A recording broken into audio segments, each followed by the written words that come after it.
नमस्कार students, KD classes के online lecture series में आपका स्वागत है। आज से हम लोग हिंदी सब्जेक्ट के लेक्चर स्टार्ट करने जा रहे हैं। हिंदी विषय से संबंधित, मध्य प्रदेश से संबंधित कोई भी एग्ज़ाम में हिंदी विषय बहुत ही महत्वपूर्ण होता है। बात करें अगर हम लोग MPPSC की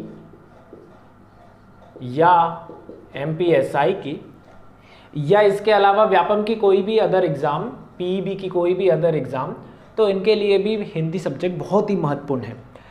बात करें MPPSC की तो लगभग ये 200 नंबर का मेंस में आता है अगर हम लोग निबंध को छोड़ दें।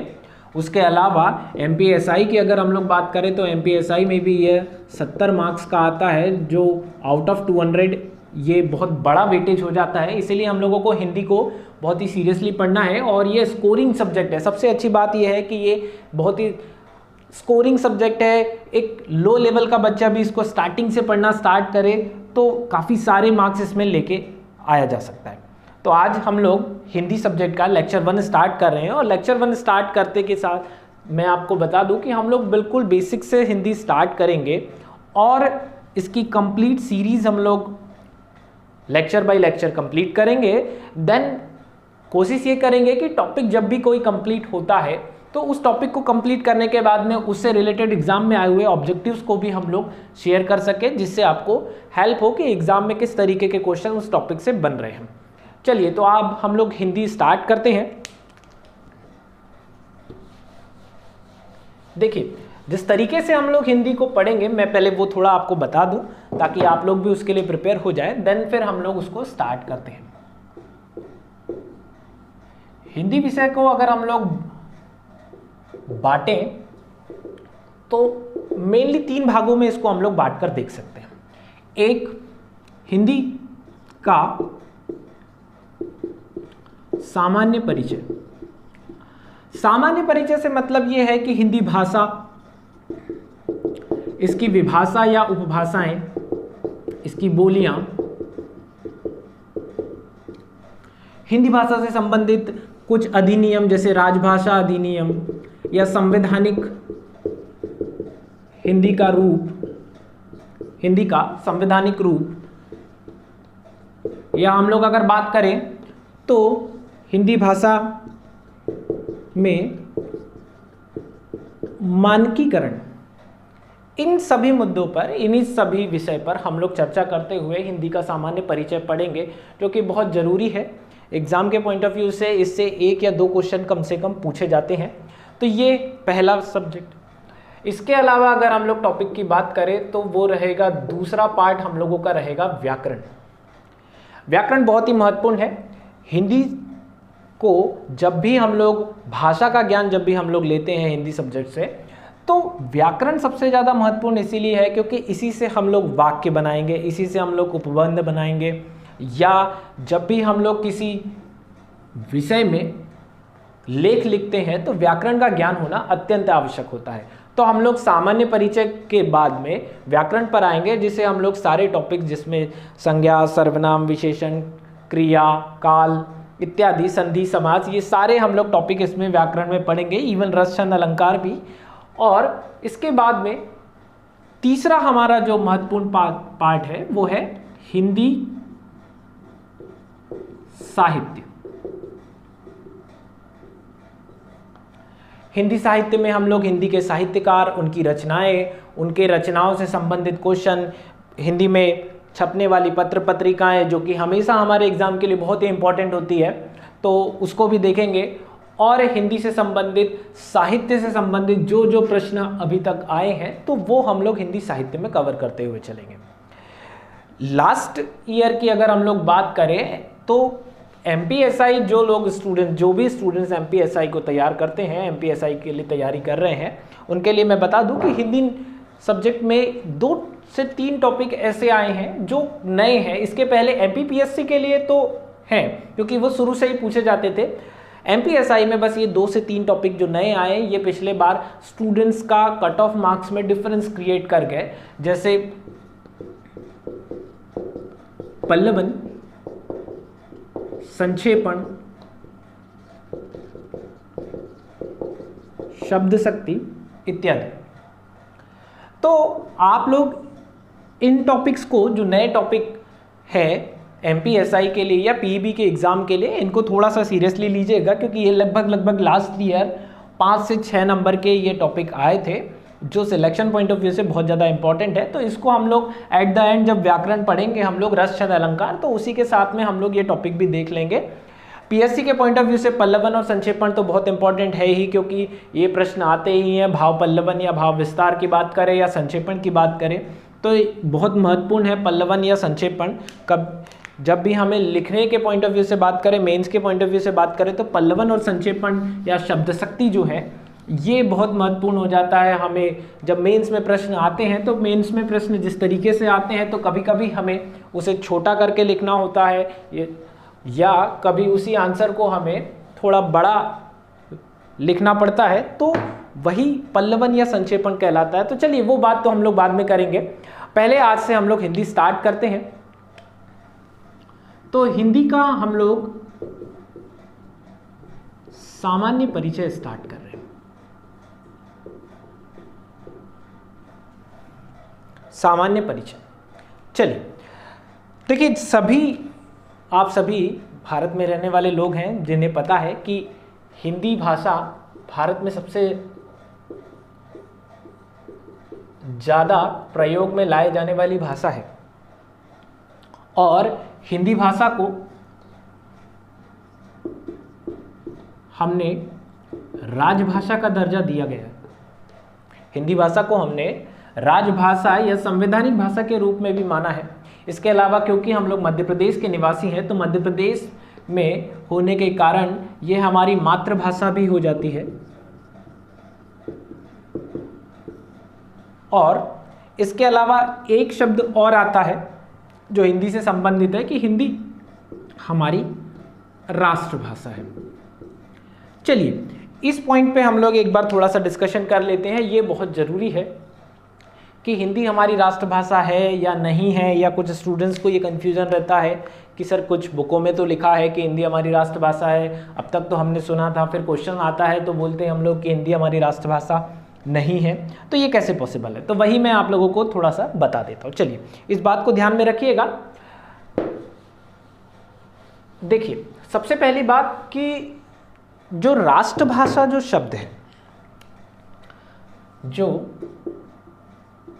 नेशनल लैंग्वेज या राष्ट्रभाषा जो शब्द है, राष्ट्रभाषा शब्द कोई संवैधानिक शब्द नहीं है, मतलब ये एक कॉन्स्टिट्यूशनल वर्ड नहीं है। ये राष्ट्रभाषा जो शब्द है ये संवैधानिक रूप से कहीं भी वर्णित नहीं है। राष्ट्रभाषा नाम का ये जो शब्द है ये संविधान में वर्णित नहीं है, अर्थात ये कि हिंदी को जब हमने, भारत का जब कॉन्स्टिट्यूशन बना 26 जनवरी 1950 को जब भारतीय संविधान लागू हुआ, तब हमने हिंदी भाषा को राजभाषा के रूप में दर्जा दिया था, या इसे हम लोग कह सकते हैं सरकारी कामकाज की भाषा।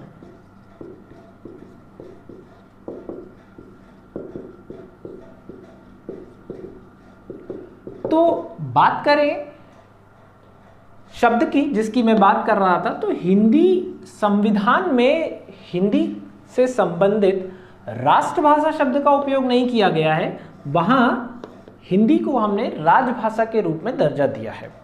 तो फिर ये क्यों कहते हैं कि हिंदी हमारी राष्ट्रभाषा है, वही मैं आप लोगों को अब एक्सप्लेन कर देता हूं। देखिए राष्ट्रभाषा जो एक शब्द है ये क्या है, किसी भी देश के बहुसंख्यक लोग, मतलब सर्वाधिक लोगों द्वारा बोले जाने वाली भाषा को राष्ट्र की भाषा कहते हैं। ये राष्ट्रभाषा जो शब्द है, यह शब्द कोई संवैधानिक शब्द नहीं बल्कि प्रयोगात्मक पुरस्कृत, क्योंकि ये पुरस्कृत शब्द इसीलिए मैं बोल रहा हूँ क्योंकि ये हम लोगों ने इसको इस रूप में दर्जा दिया है ना, प्रयोगात्मक है, व्यवहारिक शब्द है। और इसीलिए जब भी हम लोग बात करते हैं कि राष्ट्रभाषा क्या है, तो राष्ट्रभाषा की एक छोटी सी डेफिनेशन आप लोग याद रखिएगा कि किसी भी देश के बहुसंख्यक या सर्वाधिक लोगों द्वारा प्रयोग में लाए जाने वाली भाषा को राष्ट्रभाषा कहते हैं। चलिए अब हम लोग आ जाते हैं हिंदी से संबंधित सामान्य परिचय के लिए। तो पहली बात मैं आप लोगों को सबसे इंपॉर्टेंट बात बता दूं कि जो हिंदी, ये जो शब्द है, ये शब्द फारसी भाषा का शब्द है। अर्थात हिंदी जो शब्द लिया गया है ये फारसी भाषा से लिया गया है। हिंदी जो शब्द लिया गया है ये फारसी भाषा से लिया गया है। तो फिर हिंदी को जब हम लोगों ने लिया और इस तरीके से ये हमने देखा कि एक दूसरा सोर्स ऑफ लैंग्वेज, मतलब दूसरा लैंग्वेज है, तो दूसरी भाषा से जब ये शब्द लिया गया है, तो बात ये आती है कि हिंदी को जब हमने सीखा या पहली बार जब हिंदी वर्णमाला ये सब आए, तो ये कहाँ से आए, इनका सोर्स क्या है, इनके स्रोत क्या है, इनका इतिहास क्या है। तो आज हम लोग स्टार्ट वही करेंगे हिंदी के सामान्य परिचय से संबंधित में। सबसे पहले हम लोग हिंदी भाषा, हमारे वर्तमान की दृष्टि से जो हिंदी भाषा हम लोग जो बोलते हैं उसका क्रम क्या है विकास का, और इस पर एमपीएसआई में बहुत बार क्वेश्चन आए हैं। तो हम लोगों का जो पहला एक छोटा सा टॉपिक है वो है हिंदी भाषा का विकास क्रम। हिंदी भाषा का विकास क्रम। चलिए तो हम लोग ये स्टार्ट करते हैं हिंदी भाषा का विकास क्रम, अर्थात हिंदी भाषा हमारे पास जो वर्तमान दृष्टि में है वो किस रूप में परिवर्तित होते होते हमारे पास आई है। देखिए सभी लोगों को इतिहास अगर पता हो तो जैसा कि हमारे यहाँ सबसे पहली जो भाषा मिली भारत में वो थी संस्कृत। वैदिक सभ्यता में आर्यों की भाषा या वैदिक सभ्यता की बात करें तो सबसे पहले, क्योंकि सिंधु घाटी सभ्यता की बात करें तो उन लोगों ने लिखित रूप में कुछ भी प्रूफ मिला नहीं, चित्र के रूप में उन्होंने भाषा का ज्ञान दे रखा था। चित्र के रूप में वो प्रयोगात्मक भाषा को लिखते थे। जबकि हम लोग बात करें कि पहली सबसे पहली भाषा जो हमें देखने को मिली है, हमें जिसके प्रूफ मिलते हैं, तो वो है संस्कृत भाषा। तो हम लोग स्टार्ट करते हैं। सबसे पहले हमें संस्कृत भाषा प्राप्त हुई थी, और संस्कृत भाषा जैसे कि मैंने बताया कि लगभग ये वैदिक सभ्यता के काल में संस्कृत भाषा का प्रयोग हुआ था। तो अगर हम लोग इसका समय काल अगर देखें तो लगभग मान सकते हैं कि ये 1500 ईस्वी पूर्व से, हिंदी वाले 1500 ईस्वी पूर्व, इंग्लिश में इसको BC लिखते हैं, ठीक है। 1500 ईस्वी पूर्व से संस्कृत भाषा की शुरुआत हुई। इस भाषा को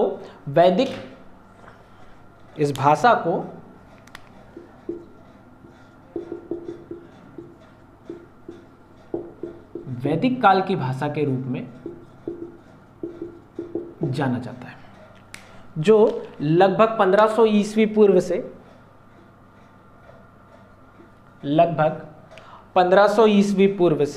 500 ईस्वी पूर्व तक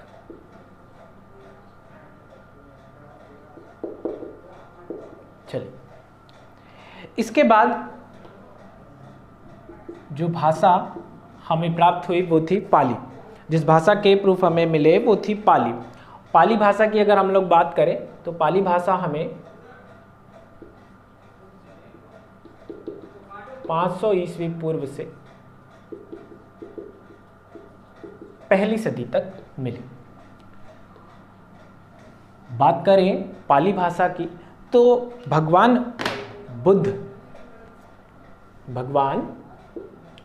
बुद्ध के जो उपदेश हमें मिलते हैं वो पाली भाषा में प्राप्त होते हैं। तो ये बहुत ही इंपॉर्टेंट क्वेश्चन है, ये आया भी है पहले एमपीएसआई के एग्जाम में। ये क्वेश्चन पूछा गया है कि भगवान बुद्ध के उपदेश जो थे वो किस भाषा में प्राप्त हुए थे, तो वो पाली भाषा में प्राप्त हुए थे। इसके बाद हमें प्राकृत भाषा के साक्ष्य मिलते हैं। प्राकृत भाषा की बात करें तो प्राकृत भाषा लगभग पहली सदी से 500 ईस्वी तक, अर्थात एडी तक मिलती है। इस समय महावीर जैन प्रसिद्ध हुए और महावीर जैन के जो उपदेश थे, महावीर जैन के उपदेश हमें प्राकृत भाषा में मिलते हैं और यह प्रश्न भी बहुत ही महत्वपूर्ण है। इसके बाद हमें अपभ्रंश भाषा मिलती है। अपभ्रंश भाषा लगभग 500 या 550 ईस्वी से 1100 ईस्वी तक प्रसिद्ध रही। इसकी अगर हम लोग बात करें अपभ्रंश भाषा की, तो अपभ्रंश भाषा से संबंधित सबसे ज़्यादा महत्वपूर्ण प्रश्न ये आता है कि हिंदी भाषा का विकास किस भाषा से हुआ है। ये प्रश्न व्यापम और पीईबी के पॉइंट ऑफ व्यू से बहुत ही इंपॉर्टेंट है। बहुत बार ये पूछा गया है कि हिंदी भाषा का विकास किस भाषा से हुआ है, तो उसका आंसर रहेगा अपभ्रंश भाषा से। चलिए प्रश्न के बारे में तो हम लोग टॉपिक के एंड में देख लेंगे। अभी मैं पूरी इसकी कंप्लीट एक सीरीज बता दूं कि हिंदी भाषा हमें कैसे प्राप्त हुई। अपभ्रंश के साथ ही हमें एक भाषा और प्राप्त हुई, वो थी अवहट, जो लगभग 800 ईस्वी से 1100 या 1150 ईस्वी तक प्रसिद्ध रही, अर्थात उपयोग में ज़्यादातर लाई गई। तो कई बार प्रश्न ये बनता है कि सर जब अपभ्रंश के बाद में, जैसा कि हमें दिख रहा है अपभ्रंश के काल में या अपभ्रंश के साथ साथ अवहट भी थी, तो हिंदी भाषा का विकास अपभ्रंश से हुआ ना कि अवहट से, क्यों? इस प्रश्न का उत्तर मैं जब ये सीरीज कंप्लीट हो जाएगी तो उसी के बाद में आप लोगों को बता दूंगा कि कैसे, हम क्यों ये कहते हैं कि हिंदी भाषा का विकास अपभ्रंश से हुआ ना कि अवहट से। तो हम लोग उसको पूरा एक देखेंगे कि अपभ्रंश से कैसे कौन कौन सी हिंदी भाषा या विभाषा या उपभाषा की बात करें तो वो निकल कर आती है, अर्थात मिलती है। चलिए अवहट के बाद में अगर हम लोग बात करें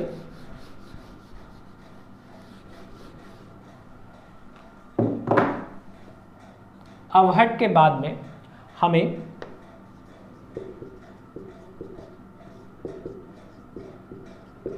प्राचीन हिंदी मिलती है। प्राचीन हिंदी जो कि लगभग 1100 ईस्वी से 1400 ईस्वी तक मिलती है, जिसका समयकाल हम लोग लगभग 1100 ईस्वी से 1400 ईस्वी तक मानते हैं। इसके बाद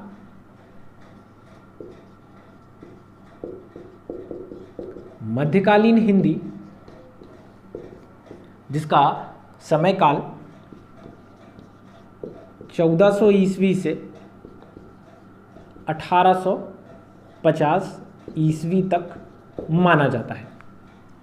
मध्यकालीन हिंदी या मध्यकालीन, जब हम हिंदी साहित्य पढ़ेंगे तब भी इसके बारे में बात करेंगे। मध्यकालीन हिंदी साहित्य या मध्यकालीन हिंदी अत्यंत महत्वपूर्ण काल रहा है ये हिंदी से संबंधित। इसी समय हमें तुलसीदास, सूरदास, कबीरदास, मीराबाई, रसखान, ऐसे बहुत सारे हिंदी के रचनाकार मिले जिन्होंने हिंदी को इतना आगे बढ़ाया है। अगर हम लोग बात करें रसछंद अलंकार की तो ये सारे उन्हीं की देन है। ज़्यादातर प्रश्न जो हमारे एग्ज़ाम्स में आते हैं वो इनसे संबंधित ही आते हैं और मध्यकालीन हिंदी या हिंदी साहित्य को हम लोग बाद में डिटेल में भी पढ़ेंगे। चलिए इसके बाद अगर हम लोग बात करें मध्यकालीन हिंदी के बाद में आता है आधुनिक कालीन हिंदी, जिसका समयकाल लगभग 1850 से अब तक का माना जाता है। तो हम लोगों ने अभी देखा हिंदी भाषा का विकास क्रम। एमपीएसआई के एक क्वेश्चन में इसके बारे में आया था कि हिंदी भाषा का सतत विकास क्रम अर्थात सही विकास क्रम क्या है, उन्होंने कभी संस्कृत को पहले, पाली को बाद में, प्राकृत को पहले, या अपभ्रंश को पहले, या अवहट को पहले, तो ऐसे करके एक सीरीज बनाई थी। उस क्वेश्चन की अगर हम लोग बात करें तो उन्होंने पूछा था कि हिंदी भाषा का सतत विकास क्रम क्या है। तो आप लोगों को ये एक बार रिपीट करके याद रखना है कि सबसे पहले हमें जिस भाषा के बारे में पता चलता है वो है संस्कृत। संस्कृत भाषा को हिंदी भाषा की आदि जननी भाषा कहते हैं। ये वैदिक काल में आई थी। सबसे इम्पॉर्टेंट पॉइंट है कि ये संस्कृत भाषा हिंदी भाषा की आदि जननी भाषा कही जाती है, जिससे संबंधित प्रश्न पहले आ चुका है। चलिए क्वेश्चन की बात थोड़ी देर से करते हैं। पहले हम लोग इसकी सीरीज को एक बार देख लेते हैं क्विकली। चलिए, सबसे पहले हमारे पास में जो भाषा आई थी वो थी संस्कृत। उसके बाद में हमें मिली पाली, देन हमें मिली प्राकृत, इसके बाद अपभ्रंश, फिर अवहट, फिर प्राचीन हिंदी, मध्यकालीन हिंदी,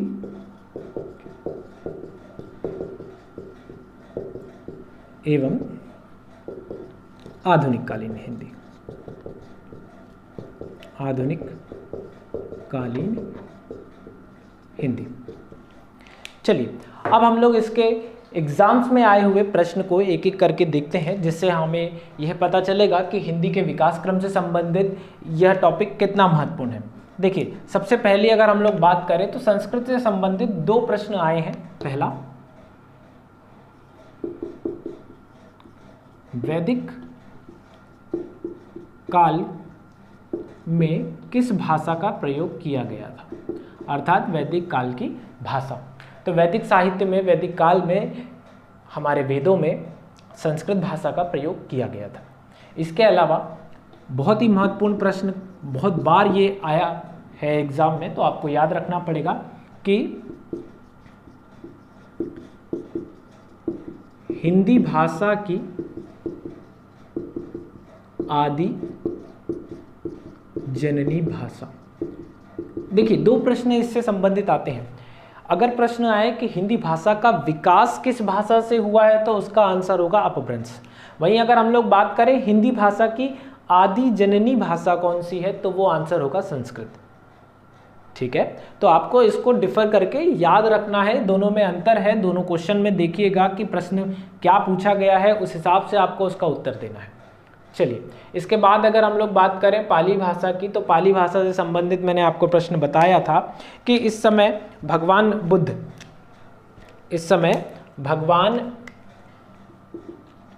बुद्ध के उपदेश इस भाषा में ज़्यादा प्रसिद्ध हुए हैं। प्राकृत की बात करें तो प्राकृत में महावीर जैन के उपदेश थे। अपभ्रंश से संबंधित परीक्षाओं में सबसे ज्यादा प्रश्न आए हैं, तो इनके प्रश्नों को थोड़ा सा ध्यान से समझिएगा, सुनिएगा। सबसे पहला और सबसे ज्यादा इंपॉर्टेंट प्रश्न है कि हिंदी भाषा का विकास, हिंदी का विकास किस भाषा से हुआ है, तो उसका उत्तर रहेगा अपभ्रंश।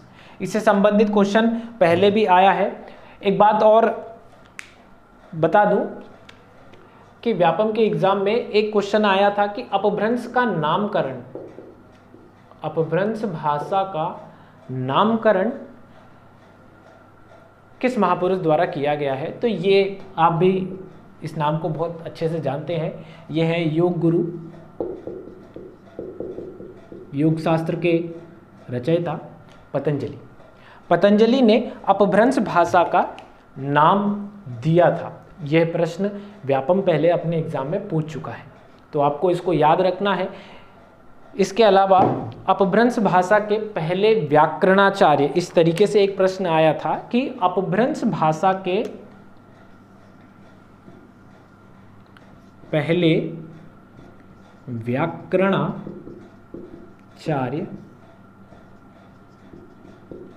किसे कहा जाता है?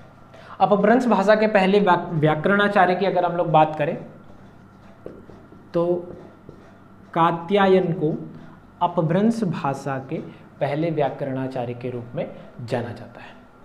तो आपको ये कुछ भाषा के विकास क्रम से संबंधित महत्वपूर्ण प्रश्नों को याद रख के चलना है। सामान्यतः एग्जाम में इससे संबंधित प्रश्न पूछे जाते हैं। इसी के साथ ही हिंदी भाषा के विकास क्रम के अलावा हमारे पास हिंदी के सामान्य परिचय से संबंधित जब प्रश्न आते हैं तो उसमें हिंदी भाषा से उसकी विभाषा, उसकी बोलियां और उन विभाषाओं और बोलियों के क्रम से संबंधित प्रश्न पूछे गए हैं। चलिए, तो हम लोगों का जो दूसरा आज का टॉपिक है इस पर हम लोग बात करते हैं हिंदी भाषा, उसकी विभाषा या उपभाषा तथा बोलियां। देखिए, राष्ट्र स्तर की बात करें तो किसी भी राष्ट्र में, हमने पहले भी डेफिनेशन में देखा है कि किसी भी राष्ट्र में सर्वाधिक लोगों द्वारा प्रयोग में लाए जाने वाली भाषा को हमने हिंदी भाषा या राष्ट्रभाषा के रूप में, भाषा के रूप में कहा था। हिंदी भाषा के, ये क्वेश्चन आया भी है, आप इसको भी ध्यान से समझिएगा। हिंदी भाषा के 3 सोपान हैं। 3 सोपान में हिंदी भाषा के सोपानों की संख्या 3 मानी गई है। इसमें हिंदी को भाषा में उन भाषाओं को 5 उपभाषा या विभाषाओं में,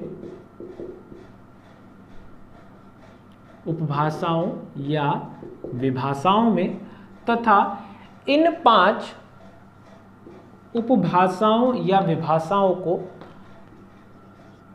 18 बोलियों में बांटा गया है। 18 बोलियों में बांटा गया है। तो ये क्वेश्चन कभी आता है कि हिंदी भाषा को कितनी विभाषाओं या उपभाषाओं में बांटा गया है, तो वो 5 है। और कितनी बोलियों में बांटा गया है, तो वर्तमान दृष्टि की बात करें तो 18 बोलियों में बांटा गया है। तो आज दूसरे टॉपिक में हमें यही पढ़ना है और आज हम लोग इसको यही तैयार भी करेंगे कि हिंदी भाषा की ये 18 बोलियां कौन सी है और कौन सी बोलियां किन उपभाषाओं या विभाषाओं से संबंधित है, क्योंकि इसका प्रश्न बहुत बार एग्जाम में आया है। ये बहुत ही महत्वपूर्ण टॉपिक है। इससे सामान्यतः हर साल हर एक पेपर में एक प्रश्न जरूर आता है। तो आप इस पॉइंट को, इस टॉपिक को बड़े ध्यान से समझिएगा और नोट करते हुए चलिएगा। चलिए, तो हम लोग स्टार्ट करते हैं।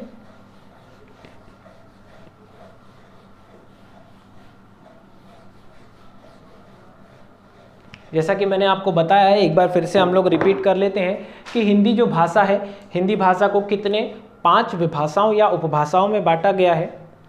जो सामान्यतः अगर हम लोग खंड स्तर की बात करें तो लगभग यह राज्य स्तर के बराबर क्षेत्र में उपभाषा या विभाषा को दर्जा दिया जाता है। और किसी भी राज्य के अंदर छोटे छोटे खंड, छोटे छोटे क्षेत्रों में अलग अलग रूप में जो भाषाएं हिंदी से संबंधित बोली जाती है उसे हम लोग बोलियां कहते हैं। देखिए, जैसे एग्जाम्पल के लिए अगर हम लोग बात करें तो हिंदी हमारा भारतवर्ष में अगर हम लोग बात करें तो हिंदी हमारी भाषा या राष्ट्रभाषा के रूप में देखी जाती है। जबकि प्रदेश स्तर की बात करें तो जैसे बिहारी हिंदी है, उत्तर प्रदेश है, यूपी है।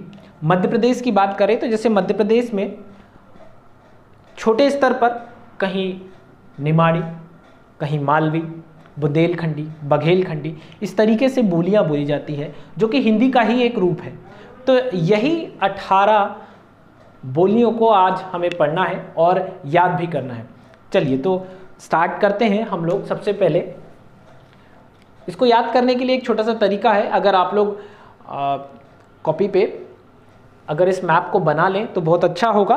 अदरवाइज़ एक मैप आप लोग, भारत का एक मैप आप लोग ला लें और उस पर इन 18 बोलियों को याद करने की कोशिश करें, तो इससे आपका जल्दी याद होगा। चलिए स्टार्ट करते हैं। एक अप्रोक्सीमेट इंडिया आप बना लीजिएगा।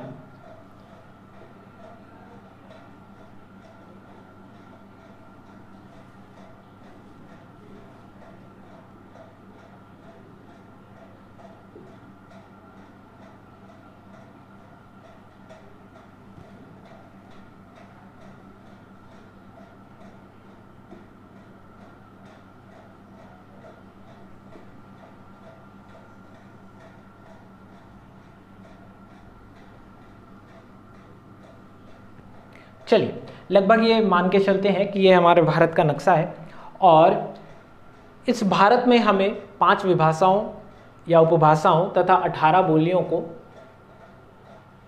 बांटना है और याद भी करना है। पहले मैं इनके नाम आप लोगों को बता देता हूँ, इसके बाद में हम लोग इस नक्शे के हिसाब से ये 18 बोलियों को याद करने की कोशिश करेंगे। चलिए सबसे पहले हिंदी की अगर हम लोग बात करें तो 5 विभाषा या उपभाषाओं में सबसे पहले आती है पूर्वी हिंदी,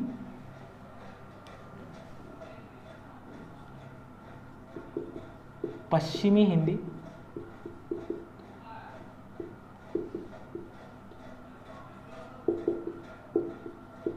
बिहारी हिंदी,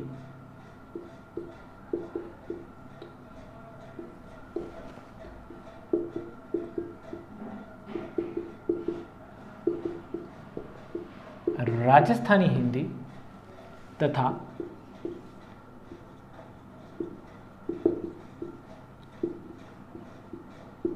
पहाड़ी हिंदी। तो देखिए हम लोगों ने विभाषा या उपभाषा को हिंदी भाषा को 5 विभाषा या उपभाषाओं में बांट रखा है। कौन कौन सी? पूर्वी हिंदी, पश्चिमी हिंदी, बिहारी हिंदी, राजस्थानी हिंदी तथा पहाड़ी हिंदी। और इन्हीं 5 विभाषाओं या उपभाषाओं को हमने 18 बोलियों में बांटा हुआ है। तो पहले मैं यहाँ पर उनकी संख्याएं लिख देता हूँ, जिससे हमें याद रखने में हेल्प होगी कि कहाँ कौन सी कितनी भाषाएं हैं, संख्या में कितनी है, जिससे आगे हम लोगों को याद रखने के लिए बड़ा इजी हो जाएगा। तो आप इसको बस देखिएगा। पूर्वी हिंदी में है 3 बोलियां, पश्चिमी हिंदी में 5 बोलियां, बिहारी हिंदी में 3 बोलियां, राजस्थानी हिंदी में 4 बोलियां तथा पहाड़ी हिंदी में 3 बोलियां। तो देखिए हमने इस तरीके से बोलियों को बांट रखा है कि पूर्वी हिंदी में है 3 बोलियां, पश्चिमी हिंदी में है 5 बोलियां, बिहारी हिंदी में है 3 बोलियां, राजस्थानी में है 4 और पहाड़ी में 3 बोलियां। चलिए इसे हम लोग नक्शे के तरीके से समझते हैं कि ये जो बोलियां हैं ये किस तरीके से किन किन नामों के साथ में हमें प्राप्त होती है और एग्ज़ाम में इससे संबंधित क्वेश्चन कैसे आते हैं। देखिए सबसे पहले आप लोगों को भारत के नक्शे में एक बात आप लोगों को क्लियरली समझनी पड़ेगी, क्योंकि यहाँ जो दक्षिण के राज्य हैं, दक्षिण के राज्य मतलब जैसे महाराष्ट्र है, आंध्र प्रदेश है, तेलंगाना है, तमिलनाडु है, केरल है, यहाँ हिंदी बिल्कुल भी नहीं बोली जाती। इसके अलावा गुजरात की अगर हम लोग बात करें तो यहाँ पर गुजराती बोली जाती है। वहीं अगर हम लोग बात करें पूर्वोत्तर राज्यों की तो पूर्वोत्तर राज्य में असम, असमिया, नागालैंड, बोडो ये सारी भाषाओं का प्रयोग होता है। इवन अगर हम लोग बात करें पश्चिम बंगाल की तो पश्चिम बंगाल में भी बांग्ला भाषा है। तो यहाँ भी हिंदी भाषा का प्रयोग नहीं किया जाता। शेष बचा हुआ भारत जो है, यहाँ पर हमें 5 विभाषाओं या उपभाषाओं को और 18 बोलियों को बांटना है। चलिए, तो सबसे पहले हम लोग देखते हैं, पहला हम लोग बिहारी हिंदी, क्योंकि हम लोग पूर्व से पश्चिम की तरफ चलते हैं, तो सबसे पहले अगर पश्चिम बंगाल को छोड़ दिया जाए तो उसको छोड़कर यहाँ जो प्रदेश हमें मिलता है ये पहले बिहार हुआ करता था, जो अब बिहार और झारखंड 2 राज्यों में विभाजित हो चुका है। यहाँ बोली जाती है बिहारी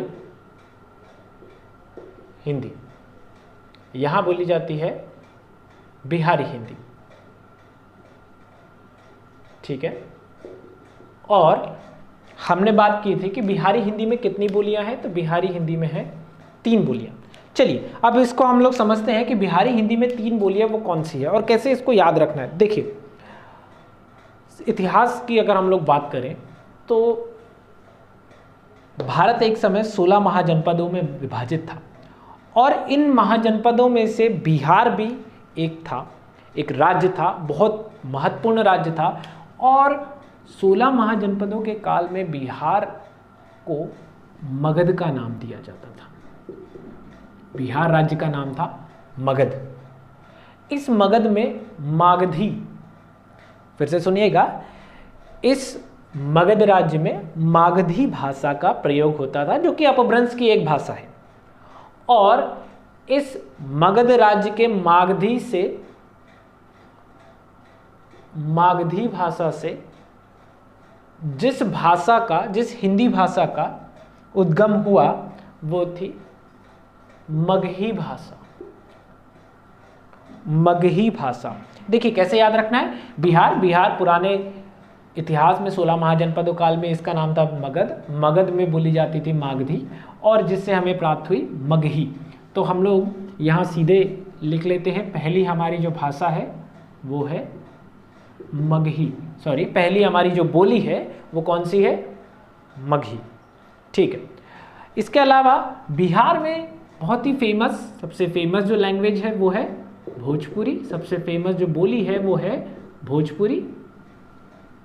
भोजपुरी सभी ने सुना होगा, बहुत ही महत्वपूर्ण है ये। और इसके अलावा एक भाषा या एक बोली जिसको हमने भारतीय संविधान में शामिल भी किया है,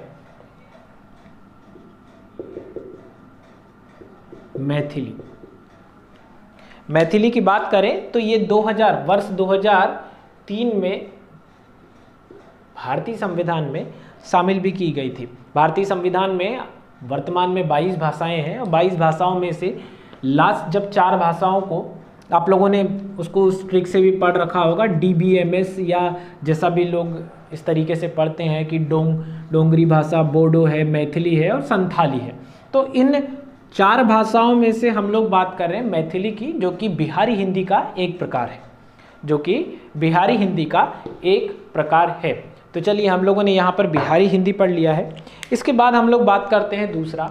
देखिए, इसके बाद हमारे पास में है पूर्वी हिंदी, पश्चिमी हिंदी, राजस्थानी हिंदी और पहाड़ी हिंदी। अब जरा गौर से देखिएगा, ये पूर्वोत्तर राज्य में तो हिंदी बोली नहीं जाती, यहाँ बिहारी हिंदी हो गई है। यहाँ राजस्थान क्षेत्र में हम लोग राजस्थानी हिंदी लिखेंगे, तो बचा ये क्षेत्र। अब इस क्षेत्र में, इस एरिया में ईस्टर्न साइड मतलब पूर्वी क्षेत्र ये होगा और पश्चिमी क्षेत्र इधर पड़ेगा। तो इस क्षेत्र में बोली जाती है पूर्वी हिंदी, तथा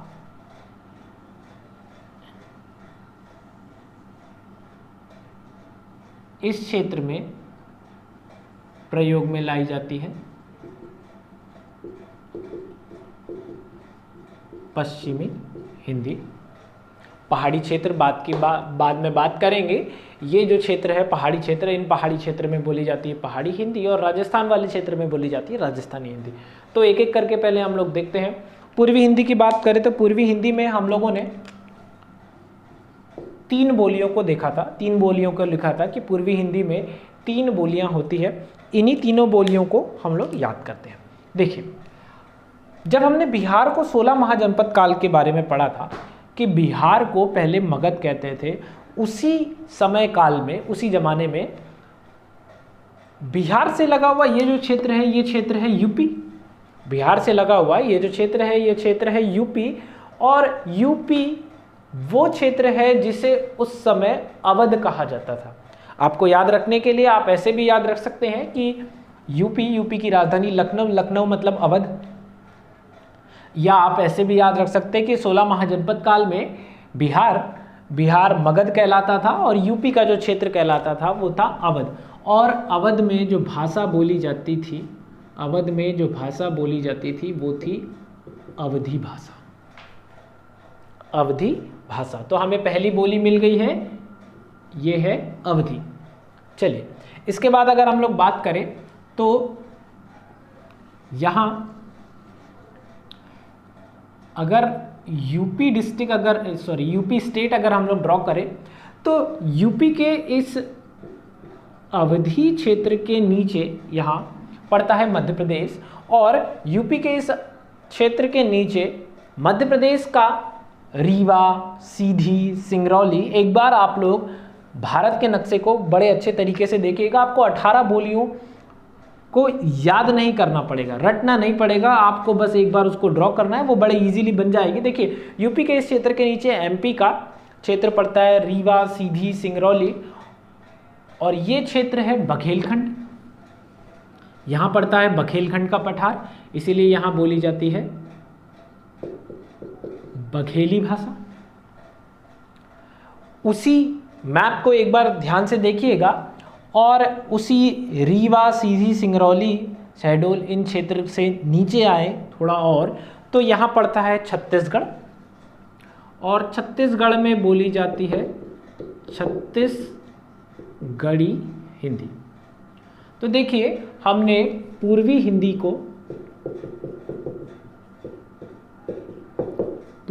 की बोलियों को याद किया। पूर्वी हिंदी में 3 बोलियां थी।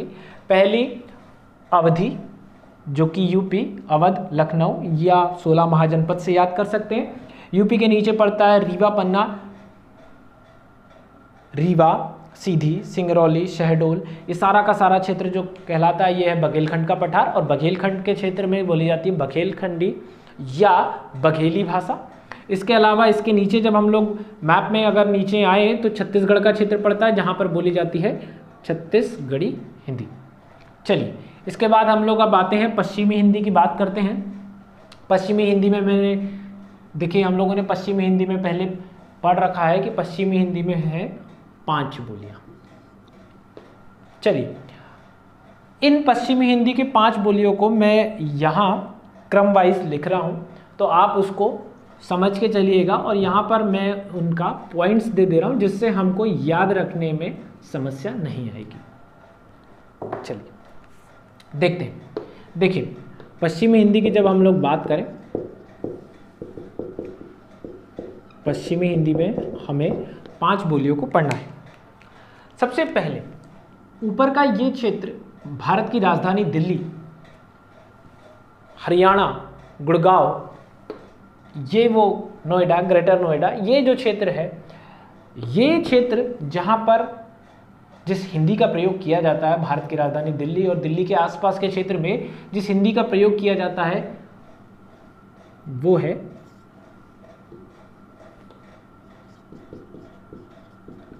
हरियाणवी। जिस बोली का प्रयोग किया जाता है वो है हरियाणवी। इसके बाद जब हम लोग मैप में थोड़ा नीचे आते हैं तो दिल्ली के नीचे इधर उत्तर प्रदेश का ये इलाका पड़ता है। उत्तर प्रदेश का ये इलाका जो नोएडा के नीचे, नोएडा से थोड़ा नीचे अगर हम लोग आए तो कोई बाई ट्रेन भी अगर उधर से आया हो भोपाल की तरफ, तो आप लोगों को ये समझ में आएगा कि इधर पे है आगरा, मथुरा। मथुरा जिसको हम लोग ब्रज की नगरी कहते हैं, मथुरा वाला क्षेत्र कहलाता है ब्रज की नगरी, और ब्रज की नगरी मतलब ये है ब्रज भाषा। इसके बाद थोड़ा और नीचे अगर हम लोग आए तो इधर पड़ता है झांसी, ग्वालियर, मुरैना, भिंड, जो कि बुंदेलखंड का क्षेत्र है, और बुंदेलखंड के क्षेत्र में बोली जाती है बुंदेली भाषा। ठीक है, देख लीजिए फिर से ध्यान से। ऊपर का पहला है दिल्ली, दिल्ली और इसके आसपास के क्षेत्र में बोली जाती है हरियाणवी भाषा। उसके बाद में यहाँ पर है मथुरा, आगरा, जो मथुरा, मथुरा से याद रखिएगा ब्रज की नगरी, ब्रज की नगरी मतलब ब्रज भाषा। इसके बाद में थोड़ा जब हम लोग नीचे आएंगे मैप में तो यहाँ पर पड़ेगा झांसी, झांसी मतलब बुंदेलखंड, आगरा, ग्वालियर।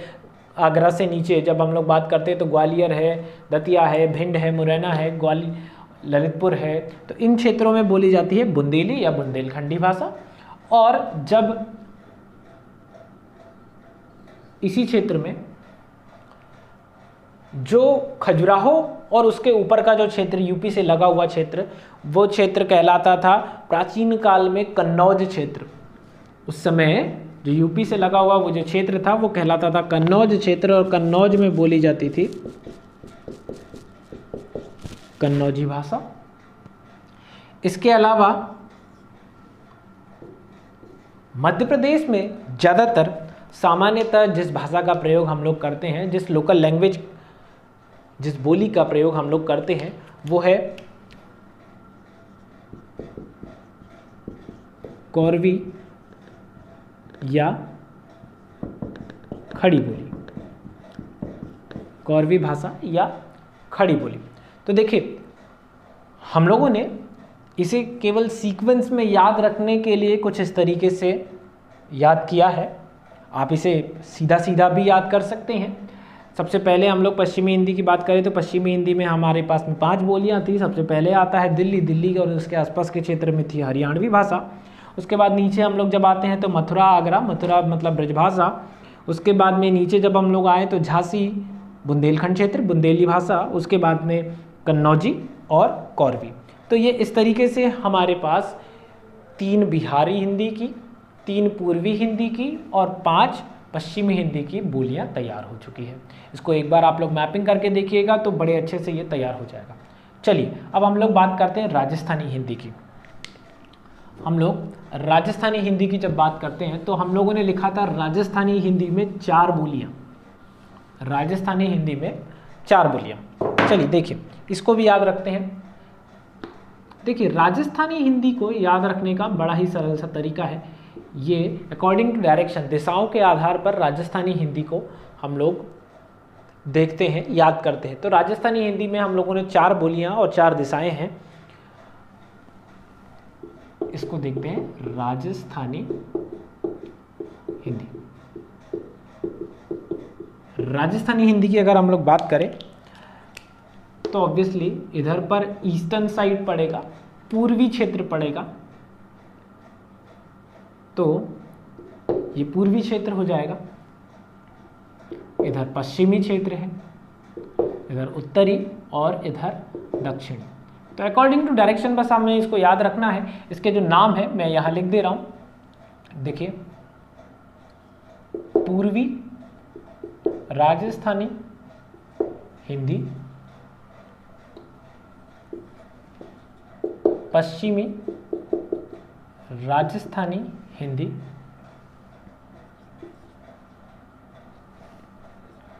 उत्तरी राजस्थानी हिंदी तथा दक्षिणी राजस्थानी हिंदी। तो 4 बोलियां हैं इसकी। पर अगर यह प्रश्न इतना आसान होता तो राजस्थानी हिंदी से इतने प्रश्न नहीं पूछे जाते। दिशाओं के आधार पर नाम बोलियों के अलावा इसके अन्य नाम भी है और उन्हीं नामों के प्रश्न हमारे एग्जाम में आते हैं। तो उन नामों को हम लोग कैसे याद रखें, उन बोलियों के जो नाम है उनके बारे में हम लोग देखते हैं। देखिए इधर राजस्थान का ईस्टर्न साइड पड़ता है, पूर्वी साइड पड़ता है। पूर्वी क्षेत्र में राजस्थान की राजधानी पिंक सिटी जयपुर, पूर्वी क्षेत्र में राजस्थान के पूर्वी क्षेत्र में राजस्थान की राजधानी पिंक सिटी जयपुर है और इसीलिए पूर्वी राजस्थानी हिंदी को नाम दिया जाता है जयपुरी हिंदी, जयपुरी हिंदी। बात करते हैं पश्चिमी राजस्थानी हिंदी की। और देखिए इसको आपको कैसे याद रखना है। इधर पश्चिम में पाकिस्तान है और पाकिस्तान में इधर मानसरोवर से निकलकर जो सिंधु नदी वो पाकिस्तान में बहती है। ये क्षेत्र प्राचीन काल में सिंधु घाटी सभ्यता का क्षेत्र कहलाता था। ये जो क्षेत्र है, ये क्षेत्र प्राचीन काल में सिंधु घाटी सभ्यता का क्षेत्र कहलाता था। और सिंधु सभ्यता में व्यापार बहुत अधिक प्रसिद्ध था। सिंधु सभ्यता में व्यापार बहुत अधिक प्रसिद्ध था। ये उस समय काल की बहुत ज़्यादा अत्यंत व्यापार के मामले की अगर हम लोग बात करें तो सिंधु जो घाटी जो सभ्यता है, मिस्र, मेसोपोटामिया और सिंधु सभ्यताएं और यूनान की सभ्यता, ये उस समय की सबसे ज़्यादा डेवलप्ड सिविलाइजेशन से संबंधित थी सिंधु सभ्यता। तो वहाँ व्यापार काफ़ी हुआ करता था। तो हमें कैसे रखना है, मेरा पॉइंट ये है कि सिंधु सभ्यता की अगर हम लोग बात करें, सिंधु में होता था तो क्या, व्यापार। चलिए मैं यहाँ लिख दे रहा हूँ, सिंधु सभ्यता में या सिंधु घाटी सभ्यता में होता था व्यापार। और सभी को पता है व्यापारियों को मारवाड़ी कहा जाता है। व्यापारियों को मारवाड़ी कहा जाता है और यही नाम पश्चिमी राजस्थानी हिंदी का आता है। इसे कहते हैं मारवाड़ी बोली। तो देखिए कैसे याद रखना है, एक बार फिर से याद रखिएगा। पश्चिमी राजस्थानी हिंदी में है पाकिस्तान, पश्चिम में इधर पे है पाकिस्तान, पाकिस्तान में थी सिंधु घाटी सभ्यता, सिंधु घाटी में होता था व्यापार और व्यापार अर्थात मारवाड़ी। ठीक है, चलिए इसके बाद बात करते हैं हम लोग उत्तरी राजस्थानी हिंदी की। देखिए उत्तरी राजस्थानी हिंदी मतलब ये क्षेत्र जो पंजाब हरियाणा से लगा हुआ वो क्षेत्र, हरियाणा से लगा हुआ वो क्षेत्र जो सतलज नदी के आसपास का क्षेत्र है। और इस उत्तरी क्षेत्र में इतिहास की अगर हम लोग बात करें, क्योंकि हिंदी भाषा जो है वो ऐतिहासिक स्रोत से ही हमें प्राप्त हुई है, अलग अलग भाषाओं से प्राप्त हुई है, तो हमें थोड़ा इतिहास भी जानना जरूरी है। तो ये जो उत्तरी राजस्थानी जो क्षेत्र है, उत्तरी राजस्थानी क्षेत्र कहलाता था मेवाड़। ये उत्तरी राजस्थानी क्षेत्र कहलाता था मेवाड़ प्रदेश। और उत्तरी राजस्थानी हिंदी का दूसरा नाम भी यही है, यहाँ बोली जाती है मेवाती हिंदी, मेवाती हिंदी। चलिए इसके बाद बात करते हैं दक्षिणी राजस्थानी हिंदी की। देखिए राजस्थान के दक्षिण में है एमपी, मध्य प्रदेश, और मध्य प्रदेश का यहाँ पर मुरैना, मंदसौर, नीमच, उज्जैन, रतलाम, ये सारा का सारा क्षेत्र राजस्थान के दक्षिण का ये क्षेत्र कहलाता है मालवा पठार। क्या कहलाता है? मालवा पठार। राजस्थान के दक्षिण का ये क्षेत्र कहलाता है मालवा पठार। और यहां बोली जाती है मालवी हिंदी, यहां बोली जाती है मालवी हिंदी। तो हम लोगों ने राजस्थानी हिंदी को 4 भागों में पढ़ा, पूर्वी राजस्थानी हिंदी, पश्चिमी राजस्थानी हिंदी, उत्तरी राजस्थानी हिंदी और दक्षिणी राजस्थानी हिंदी। इनके नाम हम लोगों ने जो याद किए हैं वो कैसे याद किए हैं? राजस्थान के पूर्व में इसकी कैपिटल पड़ती है pink city Jaipur, pink city Jaipur अर्थात जयपुरी हिंदी। राजस्थान के पश्चिम में है पाकिस्तान, पाकिस्तान मतलब सिंधु घाटी सभ्यता जहाँ होता था व्यापार, और व्यापारियों को कहा जाता है मारवाड़ी अर्थात यहाँ पर है मारवाड़ी हिंदी। इसके बाद उत्तर में राजस्थान के उत्तर का क्षेत्र मतलब मेवाड़ क्षेत्र, मेवाड़ क्षेत्र मतलब मेवाती हिंदी। और राजस्थान के दक्षिण में पड़ता है मालवा का पठार, और मालवा पठार मतलब मालवी हिंदी। तो 18 में से 15 भाषाओं को अभी हम लोगों ने पढ़ लिया है। 3 6 और 5 11 और 4 15 भाषाओं को, 15 बोलियों को हम लोगों ने मैपिंग के तरीके से याद कर लिया है।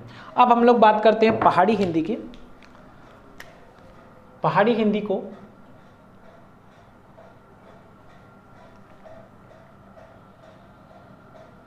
कुछ इस क्षेत्र में हम लोग इसको ड्रॉ करते हैं। ये भारत का पहाड़ी क्षेत्र है। संख्या की बात करें तो मैंने यहाँ पर आप लोगों को पहले भी बताया है कि पहाड़ी हिंदी में 3 बोलियाँ बोली जाती हैं। अब देखिए इसको भी हम लोग क्षेत्र के आधार पर पढ़ेंगे। देखिए ये क्षेत्र के आधार पर पढ़ना केवल ट्रिक बनाने के लिए है कि कैसे इसे परमानेंटली याद करें।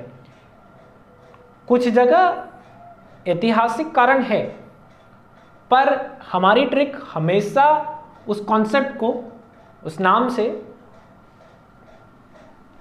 सिंप्लीफाई करें, ये कंपलसरी नहीं है। तो हमें ये बस ट्रिक के तौर पर याद रख के चलना है। चलिए स्टार्ट करते हैं। पहाड़ी हिंदी। पहाड़ी हिंदी की अगर हम लोग बात करें तो ये जो क्षेत्र है भारत का, ये क्षेत्र JNK कहलाता है, जम्मू एंड कश्मीर कहलाता है। जम्मू और कश्मीर पे ज़्यादातर आप लोगों ने देखा होगा, और तिब्बत वाला ये क्षेत्र कहलाता है। चाइना का ये तिब्बत क्षेत्र है। ठंड के समय ज़्यादातर हमारे यहाँ आसपास में तिब्बती लोग ऊनी वस्त्र बेचने आते हैं। जम्मू कश्मीर और इसके आसपास के जो लोग हैं, ये लोग ऊनी वस्त्र बेचने आते हैं। लद्दाख, जम्मू कश्मीर और तिब्बती जो लोग हैं, ये लोग ऊनी वस्त्र बेचने आते हैं। साल भर ये लोग भेड़ों को चराते हैं, बकरियों को चराते हैं, उनसे ऊन इकट्ठा करते हैं। भेड़ों को चराने वाले, इन भेड़ बकरियों को चराने वालों को कहा जाता था गडरिया। भेड़ बकरी चराने वालों को गडरिया या गढ़वाल कहा जाता है। भेड़ बकरी चराने वालों को गडरिया या गढ़वाल कहा जाता है। भेड़ बकरी चराने वालों को गडरिया या गढ़वाल कहा जाता है। और इस क्षेत्र में बोली जाती है गढ़वाली हिंदी। हालांकि आप लोगों को मैं बता दूं कि गढ़वाली हिंदी जो है वो हिमाचल प्रदेश वाले क्षेत्र में बोली जाती है। ज़्यादातर हिमाचल प्रदेश से लगा हुआ जो लद्दाख का क्षेत्र है, वहाँ पर गढ़वाली हिंदी बोली जाती है। हिमाचल प्रदेश जम्मू कश्मीर के नीचे यहाँ पर पड़ता है हिमाचल प्रदेश। और हिमाचल प्रदेश में एक पर्वत है बहुत ही फेमस, वो है कुमाऊनी पर्वत। देखिए कौन सा, कुमाऊनी पर्वत हिमाचल प्रदेश में है, कुमाऊनी पर्वत, और वहाँ बोली जाती है कुमाऊनी हिंदी।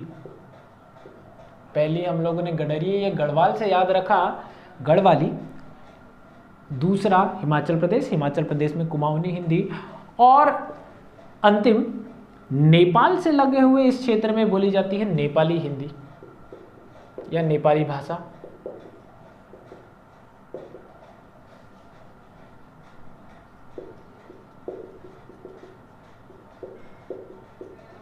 तो कुछ इस तरीके से हिंदी भाषा को 5 विभाषाओं या उपभाषाओं में बांटा गया है, और उन्हीं 5 विभाषाओं या उपभाषाओं को 18 बोलियों में बांटा गया था।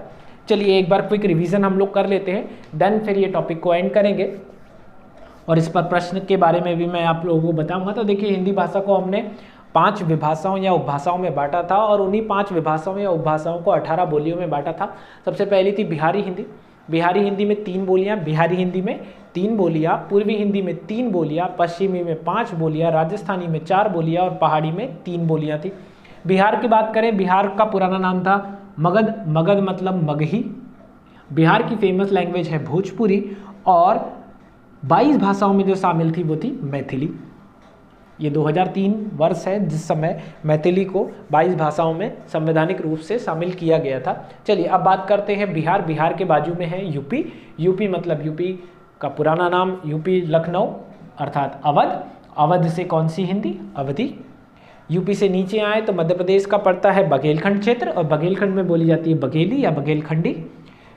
मध्य प्रदेश के बघेलखंड क्षेत्र से नीचे आएंगे तो पड़ता है छत्तीसगढ़ का क्षेत्र, जहां बोली जाती है छत्तीसगढ़ी हिंदी, अर्थात पूर्वी हिंदी में 3 बोलियां, अवधी, बघेली और छत्तीसगढ़ी।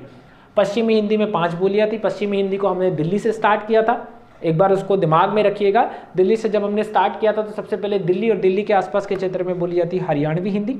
उसके बाद नीचे जब हम लोग आएंगे तो पड़ता है मथुरा, आगरा, ब्रज की नगरी अर्थात ब्रज भाषा। उसके बाद जब हम लोग नीचे आएंगे तो पड़ता है झांसी वाला क्षेत्र, ग्वालियर, झांसी, इसके आसपास का बुंदेलखंड क्षेत्र, जहां बोली जाती है बुंदेली या बुंदेलखंडी भाषा।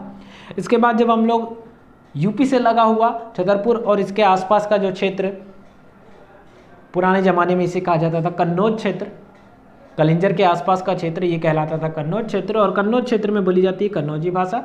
और इसी के साथ जब हम लोग मध्य प्रदेश की बात करें तो मध्य प्रदेश में सामान्यतः हम लोग जैसे होशंगाबाद, नरसिंहपुर इसके आसपास के क्षेत्र की बात करें, जबलपुर, यहाँ जिस भाषा का प्रयोग होता है या जो भाषा मध्य प्रदेश में सामान्यतः बोली जाती है वो है कौरवी या खड़ी बोली। इसे केवल हम लोगों ने डायरेक्शन के तरीके से याद करने के लिए ऐसा बनाया है। चलिए इसके बाद हम लोग करते हैं राजस्थानी हिंदी के बारे में बात करते हैं। राजस्थानी हिंदी में 4 बोलियां थी जो कि पूर्वी, पश्चिमी, उत्तरी और राज्य दक्षिणी के आधार पर, दिशाओं के आधार पर विभाजित थी। पूर्वी हिंदी, जहाँ जयपुर उसकी राजधानी मिलती है इसीलिए उसे जयपुरी हिंदी कहते हैं। पश्चिम में था पाकिस्तान, पाकिस्तान में सिंधु घाटी सभ्यता और सिंधु घाटी सभ्यता में हुआ करता था व्यापार और व्यापारियों को कहते थे मारवाड़ी। चलिए उत्तर की बात करें, उत्तर में पड़ता है मेवाड़ प्रदेश, मेवाड़ प्रदेश अर्थात मेवाती हिंदी, और दक्षिण में आता है मालवा जहाँ पर है मालवी हिंदी। पहाड़ी हिंदी को हम लोगों ने अभी देखा ही था, सबसे ऊपर में आता है जम्मू कश्मीर, वहाँ पर भेड़ बकरी चराने वाले मतलब गढ़वाल या गडरिये अर्थात गढ़वाली हिंदी। हिमाचल प्रदेश के क्षेत्र में पड़ता है कुमाऊनी पर्वत जहाँ पर बोली जाती है कुमाऊनी हिंदी। इसके अलावा नेपाल से लगा हुआ ये जो क्षेत्र है, मतलब नेपाल से लगा हुआ ये जो उत्तराखंड के आसपास का जो क्षेत्र है, यहाँ क्षेत्र में बोली जाती है नेपाली हिंदी। तो इस तरीके से ये 18 बोलियाँ हैं जिसको आपको जस्ट फॉर ट्रिक के माध्यम से हम लोगों ने मैपिंग के माध्यम से इसको इसीलिए पढ़ा है ताकि ये परमानेंटली हमें याद हो। एग्ज़ाम की बात करें तो एग्ज़ाम में किसी भी एक बोली को पूछा जाता है कि निम्न उपभाषाओं या विभाषाओं में से यह किस बोली, यह जो बोली है ये किस विभाषा या उपभाषा का प्रकार है, या मैच दिस फॉलोइंग करके भी आता है कि बोलियां और भाषाओं या विभाषाओं को जमाइए। या इसके अलावा कुछ इस तरीके से प्रश्न दे देता है कि जैसे ये 3 बोलियां हैं, इसी में उन्होंने मालवी हिंदी को ले आया और पूर्वी हिंदी के निम्न प्रकारों में से ये कौन सी बोलियां इसमें सम्मिलित नहीं है। तो प्रश्न इस पर आधारित बहुत सारे बनते हैं, आपको इसको एक बार ध्यान से पढ़ना है, ध्यान से देखना है। तो आज के इस वीडियो में हम लोगों ने 2 बहुत ही महत्वपूर्ण टॉपिक पढ़े। एक था हिंदी भाषा का सतत विकास क्रम और दूसरा हिंदी भाषा के मानकीकरण मतलब सोपान से संबंधित अगर हम लोग बात करें तो विभाषाओं और उपभाषाओं के। नेक्स्ट वीडियो में हम लोग हिंदी भाषा का संवैधानिक रूप पढ़ेंगे, राजभाषा के बारे में, मानकीकरण के बारे में, हिंदी भाषा में प्रयोग में लाई जाने वाली लिपि जो कि जैसे देवनागरी लिपि, तो लिपि का वर्गीकरण क्या था, लिपि हमारे पास कैसे आई, एवं अन्य हिंदी के सामान्य परिचय पर आधारित प्रश्नों को हम लोग पढ़ेंगे। आई होप आप लोगों को ये वीडियो अच्छा लगा होगा और आप लोग इसे डे बाय डे नोट्स के तरीके से बनाते चलिए। कोशिश कीजिएगा जब भी जिस टॉपिक को आप लोग पढ़ें तो उसके बाद एग्ज़ाम में आए हुए प्रश्न को सॉल्व करने की कोशिश कीजिए और नोट्स में अगर लिख सके तो बहुत अच्छा होगा। उससे आपका हिंदी के मार्क्स 70 मार्क्स, अगर हम लोग MPSI की बात करें, MPSI की मैं इसीलिए बात करता हूँ क्योंकि जो सबसे ज़्यादा हिंदी जो व्याकरण जो सबसे ज़्यादा पूछी जाती है वो MPSI लेवल में पूछी जाती है। तो आप लोग जो भी जिस भी एग्ज़ाम की तैयारी कर रहा हो, चाहे वो कंबाइंड ग्रुप 2 हो, कंबाइंड ग्रुप 3 हो, व्यापम के अदर एग्ज़ाम्स हो, पटवारी का एग्ज़ाम हो, बट हिंदी को जो लेवल है हिंदी का वो MPSI के हिसाब से रखिएगा। अगर आपने वो तैयार करके रखा है तो आपके लिए बड़ा इजी हो जाएगा।